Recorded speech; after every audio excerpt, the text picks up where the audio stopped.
Diwata Pares Vendor Party List. Yan yung topic ko for this video. And ito yung malaking reason bakit personally ayoko talaga sa party list system ng Pilipinas. I think ay siyang malaking kalokohan.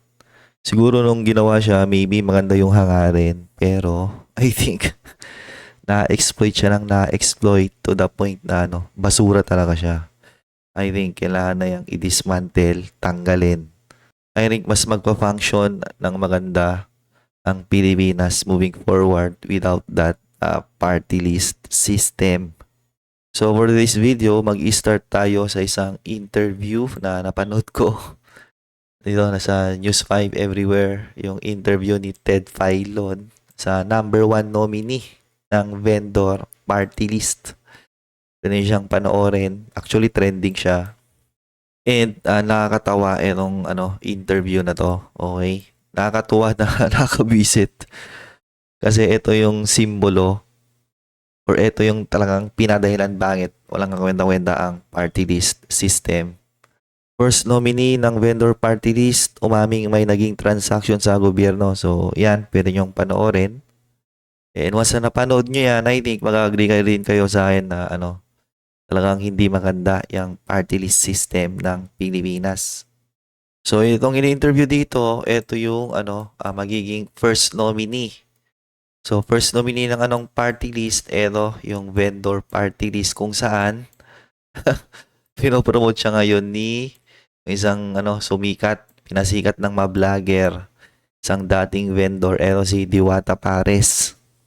So, ito pag-usapan muna natin itong si Diwata Pares na ito, for some reason, sumikat siya bigla kasi pinasikat siya ng pinasikat ng madaming vloggers, influencers. So, kumbaga, ginatasan siya ng ginatasan for the views, for the content.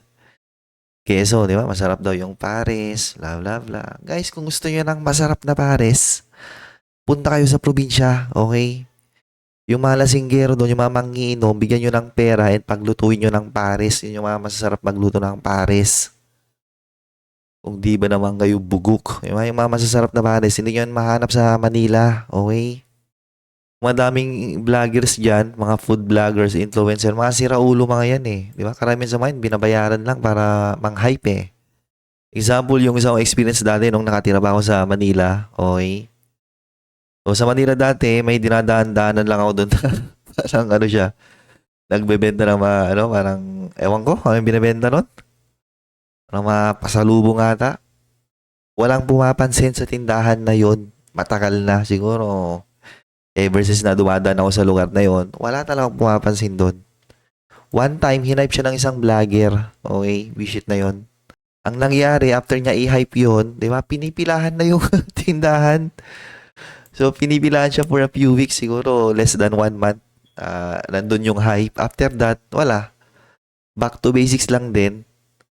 Eventually, wala lang din pumila doon. Kasi nga, sumikat lang galing sa hype eh. Hindi siya sumikat galing sa yung product niya talaga masarap. Or yung product niya sulit bilhin. So, syempre, di ba? And sumikat na si Diwata. And si Diwata, gusto daw niyang makatulong sa mga kapwa vendor. Gusto kasi magsulong ng advocacy sa mga vendor para matulungan eh. Nagiging na siya eh. Linya ng mga politiko yun eh. Halatang binigyan siya ng script eh. Di ba? Gusto ko kasing magatuloy yung mga vendor. Yan yung advocacy ko. Di ba? Linya ng mga pulpul na politiko yun eh. Mga ganyan-ganyan na rin siya ngayon. So, etong si Diwata, I think, ito rin yung opinion ng karamihan, syempre. I think, eto ngayon si Diwata, ginawa lang tong frontline, di ba? Ang frontline lang siya or ayan, ginawa lang din siyang pang-advertise. Kumbaga siya, advertisement kasi ang politics sa Pilipinas, na siya eh. More on popularity contest siya eh. Kung sikat ka, ikaw yung mananalo. Kaya makikita nyo, madaming artista na nanalo sa politics. Kasi nga, sikat. Ba't nangyayari yon? Kasi ang daming mga bugok na voter, okay? Hanggat hindi dumadami yung educated na voter sa Pilipinas, hindi magbabago yan. Magiging pa rin yan, popularity contest. And therefore, wala talagang magiging pag-asa yan. di ba? For the most part, yung politics ng Pilipinas. It will always be a clown show kung ganyan lang yun din yung mangyayari. So, ngayon, itong si Diwata, sumali na siya sa clown show ng politics. This time, ano lang siya, frontline or advertisement, okay, ng certain individual na gusto ring pumasok sa political clown show ng Pilipinas. So, ngayon, itong si Diwata, ang pinopromote niya is ito, yung vendor party list. So, first, what is a party list? So, ganito ang party list kasi guys, di ba? So, ang party list, tol, lang sinabi niya rito, 3 lang yung pwedeng pumasok. So, pag nanalo yung party list, may guaranteed na kagad na isang seat. Okay? So, pag nanalo kayo, di ba, yung first nominee nyo, pumunta na siya sa House of Representative, Congress, kung saan, di ba? Doon na siya, magbibida-bida na siya doon. Which is, doon din na-exploit yun yung party list, no? Ang daming party list dyan, no? Nakapasok lang sa Congress, pag nagtanong-tanong, kala mo, bida-bida na eh. Kala mong tali-talino na eh, mga visit na to eh. So, ayan, dadan daw yan sa tinatawag na 2% rule kung saan kapag nakuha mo yung 2% of the total vote, di ba? Kaya nga popularity contest, kaya kailangan nila si Diwata eh, para makuha nila yung popularity vote na yan eh. To secure one guaranteed seat in the Congress. Pero, magkakaroon ka pa ng additional seats kapag nakuha ng madaming votes. Ayan o, okay. Ayan o, based on the party's share of the votes. So, depende sa votes nyo, kung talagang sobrang dami, overwhelming, magiging 3 pa yan. So, technically, ang possible na pumasok kapag panalo sila, guaranteed na yung first. Okay, and then kapag overwhelming yung kanilang vote, pwedeng masama yung second and third. So, technically, so pang fourth, wala lang chance to. Which is yung pang fourth nominee nila actually, ayan, si Diwata. So, eto, technically, hindi na to makakapasok. Kaya sinabi ko rito, ano lang talaga siya, pang frontline or pang advertisement. Again, kasi ang politics sa Pilipinas, popularity contest. So, dahil popular si Diwata, pwede ngayon siyang gamitin para maybe makakuha ng madaming votes. Okay?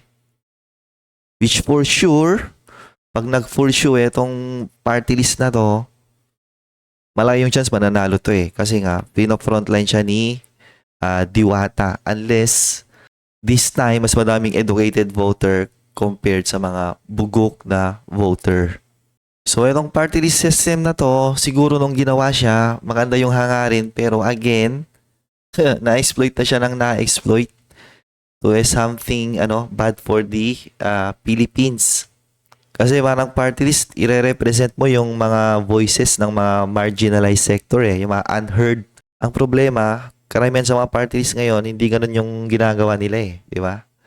Wala naman silang nire-represent ang marginalized sector talaga eh. Once na nakuha na nila yung seat sa Congress, ginagawa na nila yan is puro pagyayabang na yung ginagawa ng mga yan during hearing. Okay? Na kesyo akala mo nakakuha sila ng majority vote ng mga Pilipino. Grabe talaga yung kapal ng mukha ng karamihan dyan eh. So ito yung mga purpose supposed to be ng party list o legislative duties. Pero pag party list, not much on legislative duties yung mga yan. Kasi legislative duties, for sure, kailangan mo nung may familiarization sa batas, sa law. So, do you think, kunyari, si Diwata yung first nominee, do you think may familiarization siya dyan? Malamang wala, okay? So, sectoral representation, ito dapat yung magandang hangarin ng party list. Pero, again, di rin nangyayari, okay? Number 3, constituent services. Ito yung talagang inaasam-asam ng mga mga party list kasi malocatean sila ng fund. Ayan di ba? Pag nalocatean sila ng fund, pwede daw nilang gamitin yon, ayun to provide assistance and services. Ang tanong, doon nga ba talaga napupunta? Okay? Kasi ang daming pumapasok sa party list, di ba? Yung mayaman talaga eh. And etong party list system na to, dito rin nauso dati yung PDAF. Ayan Pero itong PDAF na to, I believe na-abolish na to. Gawa nung scandal dati ni ba yon? Si Janet Napoles ba yon? Diba? Yung pork barrel. Ayan, yung pork barrel scam dati.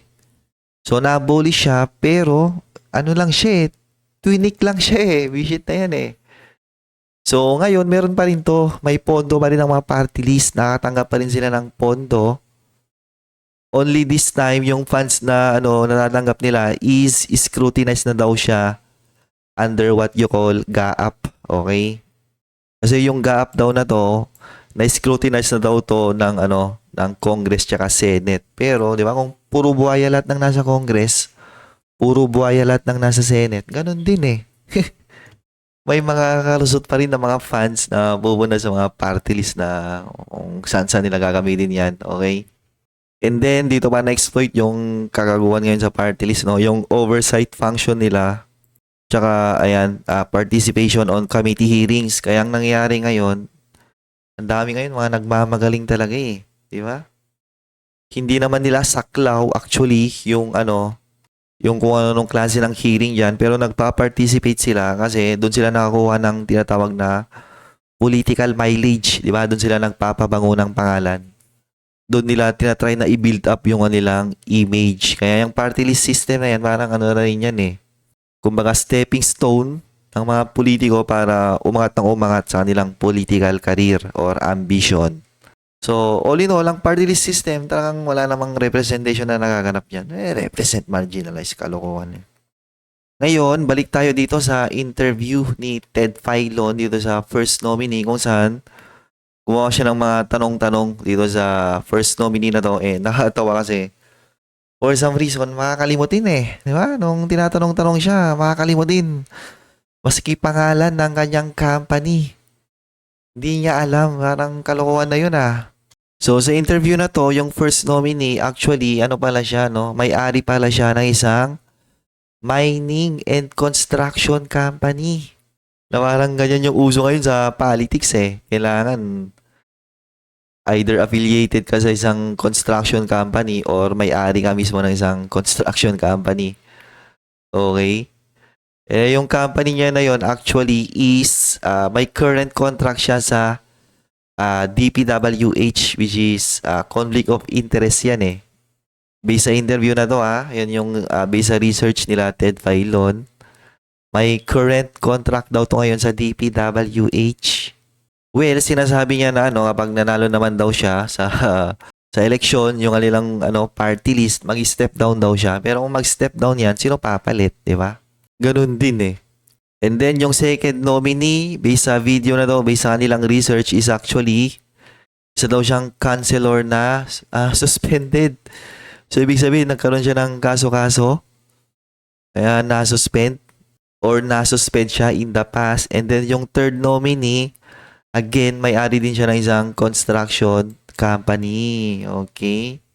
So, dito pa lang, talagang masabi mo na itong first three nominees na to, yung pag-represent na nila lang tinatawag na vendor, di ba yan, vendor, isang malaking question na yan eh. Nire-represent nyo ba talaga yung marginalized sector? Personally, I don't think so, and a lot of these party lists, ganun din naman yung karakas nila, no? I don't think they represent the marginalized sector, a lot of them. And ang ginagawa lang nila is, kumuha ng fund and mag-build up ng kanilang political ambition. Okay? Ayan, political ambition.